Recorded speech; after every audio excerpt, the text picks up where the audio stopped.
Unity was founded by Charles and Myrtle Fillmore in 1889. To heal themselves physically, Charles and Myrtle drew upon metaphysics, various world religions, and the words of Jesus. 100 years later, their granddaughter, Connie Fillmore Bazzi, was asked to summarize her grandparents' teachings for an article in Daily Word magazine. Connie was an ordained Unity minister. She condensed the teachings into 5 essential points. Martha Gudici, a longtime teacher of Unity ministers, suggested that Connie be sure to make them simple and not too highfalutin, to make them so that people who knew nothing about Unity would be able to say, oh, that makes sense. Ellen Davenport, author of the 5 Principles, a guide to practical spirituality, suggests that as well as offering tools for daily living, the 5 principles suggest answers to the great questions of existence that humans have been asking since the dawn of conscious awareness. We'd like to illustrate the power of the principles by sharing 5 stories, one for each of us, one for each of the principles.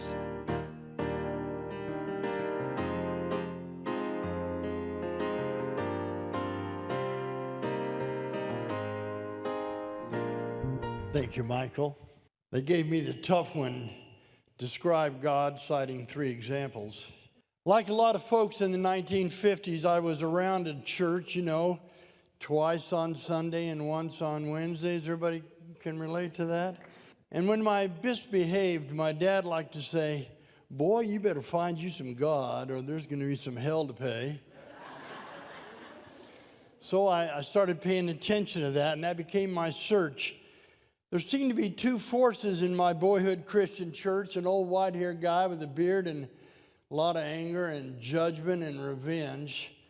And then there was Satan, who seemed to be God's nemesis, but it was kind of like the Roadrunner and Wile E. Coyote.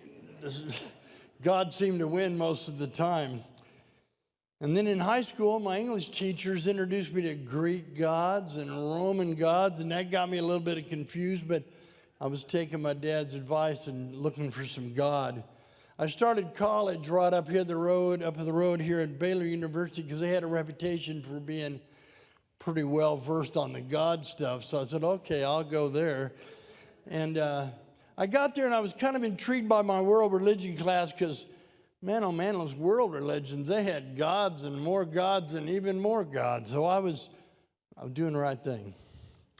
In fact, I learned there it seemed like every culture through the history of man has invented or created or conceived of what I now call the Great Named One. And you may understand that that's the reason that's that case, because the men and the women of the church were the ones who did the labeling. So they labeled that the Great Named One. They labeled themselves the chosen ones of the Great Named One. And on behalf of their God, they fought wars and built monuments and constructed churches and conducted crusades. And warriors of these cultures were taught that if they won the battle, their God was better than your God.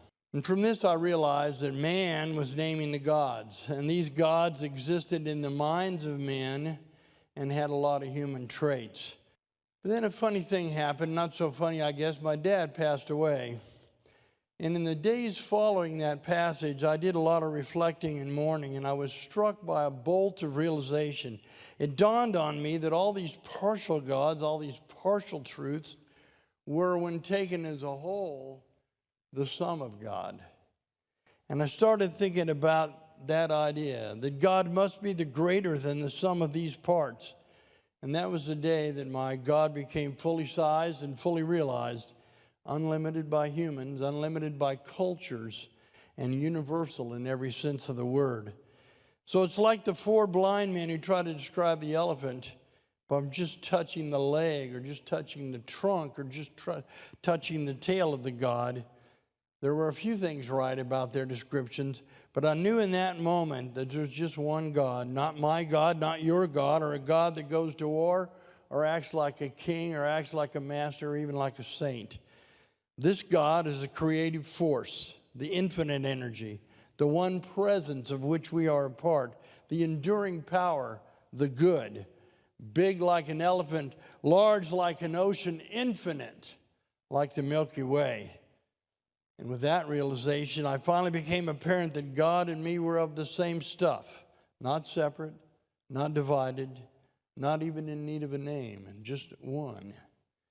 So, Dad, I didn't find me some God. I think I found all of the God, and it is good. Hey there, I'm Celines, and I am so blessed to be here. I started my study in Unity Principles back in the late 80s. And I didn't have any problem with the one power. God's everywhere. God's in you, and you, and you, and you, and you.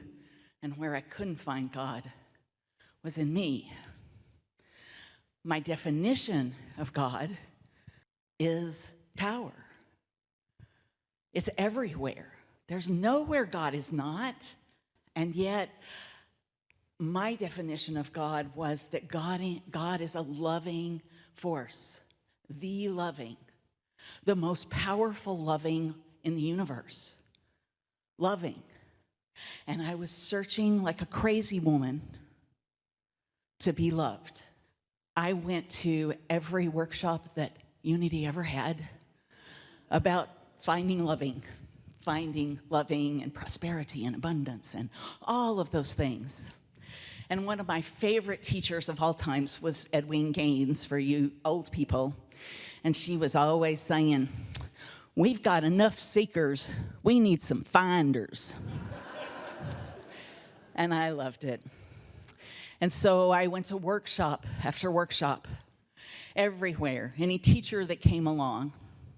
I have 2 master's degrees and a doctorate degree in looking for love in all the wrong places. And in one of these workshops, in 15 years after my beginning, I did some deep, deep healing on my separation, my judgment of separation of God. I did deep forgiveness. And in that workshop, having gone to many workshops before and feeling the loving from out there, feeling the loving from you, feeling the loving coming at me, flowing through me, but I never got it, that the source of loving was right here present in me. And in that workshop, after saying things like, I forgive myself for judging myself separate from God. I forgive myself for judging myself as not deserving to have the source of loving inside of me. I found, I felt, I experienced the source of love deep in my heart. It was the most powerful experience I've ever had up until that time. It was amazing. It was like, you know, that very first time you fall in love and you feel it all over your body and you just know that this is the one, only this one was inside me. I was one with God, and that part of God that was loving for me was inside me. It was amazing. Now, I'm here to tell you that I'm a human being most of the time. Now, I know that I'm a divine being having a human experience, and that human experience runs my life a lot. But since that time, if I choose, and I go back inside, and I go back to that forgiveness, I know that the loving's inside of me. And yes, would I not love to have some sweet guy curled up on the couch with me watching sappy Hallmark movies? Of course. And do I still look for that out there in the world? Of course. I am not ascended master just yet. But I got to tell you, the power and the joy of knowing that the loving's inside of me anytime I need it did a lot for me during COVID when I was all alone all the time. Has done a lot for me ever since. We are. God is. I am of God. Thank you. Morning. In 1992, I exited the service, and in 1993, I moved to Austin, Texas. And I was out with some friends one day, and someone was showing me a newspaper article in the Statesman, and I had a picture of this guy. He was turning a wrench or doing something on this machine that had all kinds of wires and hoses and poly lines and all kinds of things coming out of it. And I was looking at that thing going, what is that machine? I can't make heads or tails of it just from this picture I'm looking at. And then a thought occurred to me, and I actually said it out loud. I'm going to work here one day. Now, in that moment, I was completely unqualified to work there. I did not have a 4-year degree. I was not an engineer. And in my head, I was convinced that I sucked at math and mechanical ability. So I actually was in school. I was studying philosophy, enjoying the musings of Hegel and Kant and others. And I had a temp job. It kind of worked with my school schedule, so they would send me on jobs. And the company sent me to 3M. And I show up, and they're like, well, the project you were scheduled to work on is kind of taking a turn, and I'm not sure how much work we'll have for you, but just kind of go to the place over there where it's happening and just kind of sit there until we can tell you to do something else. So I got into it, started figuring things out, and I actually got the project to work. And one of the vice presidents came down and talked to me and said, how did you do all this? And I kind of explained it to him. And he's like, you should really become an engineer. You're good at this. And I was like, no, you don't understand. I suck at math, and I have no mechanical ability. And he's like, well, from where I stand, that's just not the case. And he put that thought in my head, and I realized that, yes, I actually can do this. I actually have this ability. And so I mustered all the courage that I had, and I changed my major to engineering. And in 1996, I began working at Applied Materials. So what you hold in your head and in your heart matters, and it's important. And most of all, it's important that whatever you do hold in your heart and your head is the absolute truth. Don't let anyone take your power. Thank you. I had an outside sales career, mostly in advertising. I did not like working on commission. I wanted the stable income to support my family. Years before, I had earned a degree in speech pathology. I never used it. I went to work for my father-in-law in retail lumber and hardware just after college. I left that company after 9 years and moved to Austin and bounced around in various sales positions. At one point, I was so disenchanted that I applied for a teaching position with Round Rock ISD as a speech theater debate coach, since I had a degree in that also. Nothing happened for 17 months. I decided I needed a game changer, and I turned to prayer like I had never done before. I found the passage in 1 Thessalonians, rejoice evermore, pray without ceasing, in all things give thanks. I did it. I lightened my mood.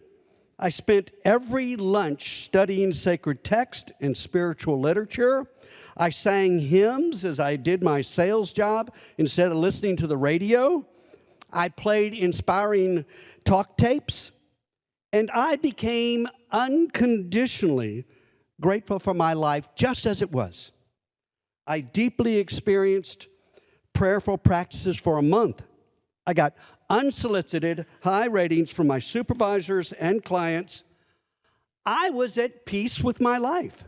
And then something miraculous but divinely natural surprised me. I got a call out of nowhere from a supervisor of speech pathology for Round Rock ISD saying they wanted to interview me for a position. I explained that my master's degree was in speech communication and that my bachelor's degree was in speech pathology had never been used. My degree was 20 years old and I did not have an hour of experience. To my surprise, they still wanted to talk to me. I went for my interview and told them that I was a sales professional person. But I was not there to sell them on me. I had no experience. I turned it over to God and their best judgment if I would be a good fit for the job. Well, I got the job. The only thing different in my preparation was my month in prayer. The job was at the same school both my children had gone to, Anderson Mill Elementary, just a 5-minute walk from my home.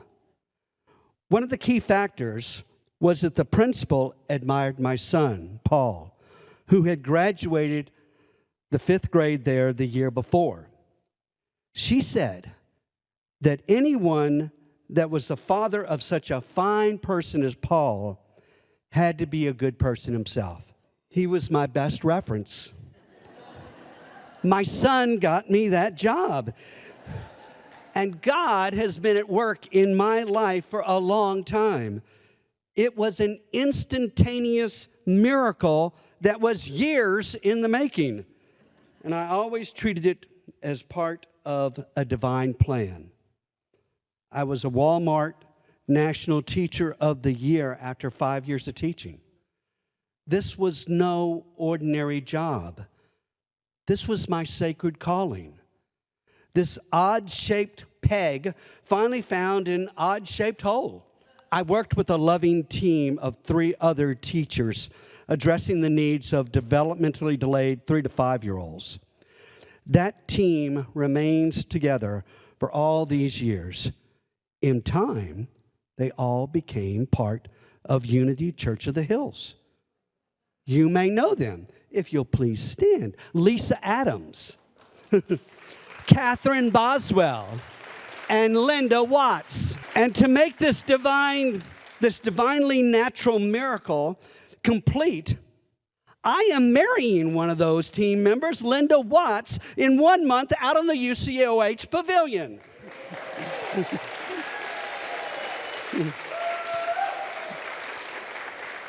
That month of prayer changed my life, and I still live by the words, rejoice evermore, pray without ceasing, in all things give thanks.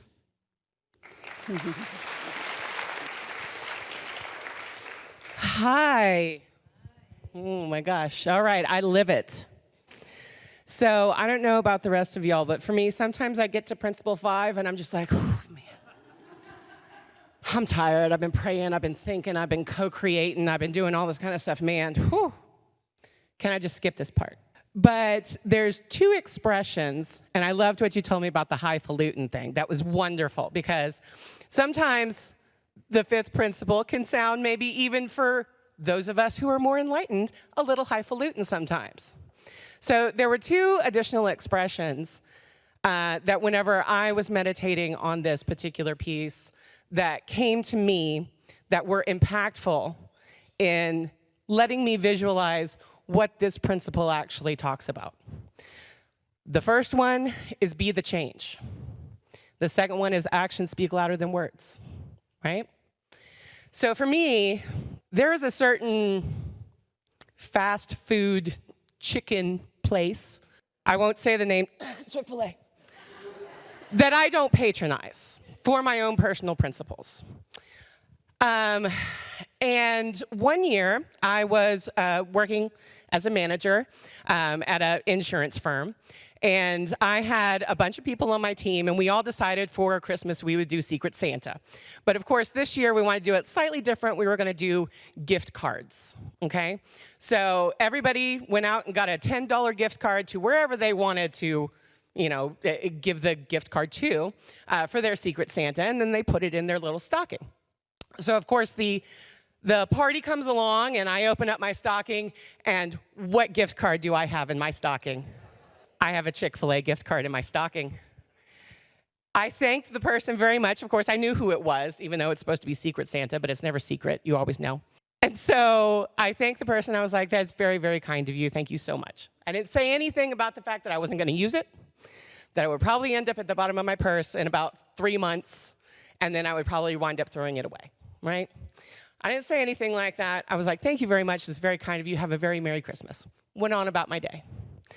So, a couple of weeks later, I am driving around. I'm on my lunch break at work, and this thought pops in my head. You've got a Chick-fil-A gift card burning a hole in that wallet. Okay. Yes, I do. It's right here. I know exactly where it is, right? And then I saw out of the corner of my eye a person experiencing homelessness on the corner of the street. And they had a little sign up that says, please, anything helps, thank you. So I was like, well, that little voice was just talking to me right there. So I grabbed that gift card out of my purse, and I pulled up to that person, and I gave him that card, and I said, you have a Merry Christmas. Go get yourself a hot meal.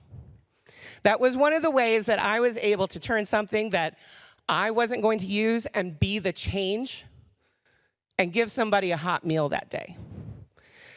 I think so often what kind of gets us tripped up here with the I live it is that we look at Jesus and we're like, well, I can't like, you know, heal the sick. I can't make a lame man walk. I can't make a blind man see. I can barely get my pants on right in the morning. How am I going to live this, right? How am I going to live my principles? And the easiest way that I have found is just to keep that, be the change. And it's in small ways. You know, they say the devil is in the details. I don't believe in that. I say success is in the details. And so it's those small things that you can do every day to brighten up somebody's day, to give them just a little bit of something, a little bit of your love, just a little bit. And that will help you to live the principle of I live it and I live in action. Because it is, if you look at it as a giant thing, oh, hey, I need to cure homelessness, good luck. I'll be there to help if I can. But if you just look at, I want to give somebody a little bit of sunshine, just in that one particular moment, that's how you can live the principles. Divine love through me blesses and multiplies all that I am, all that I have, all that I circulate, and I am grateful.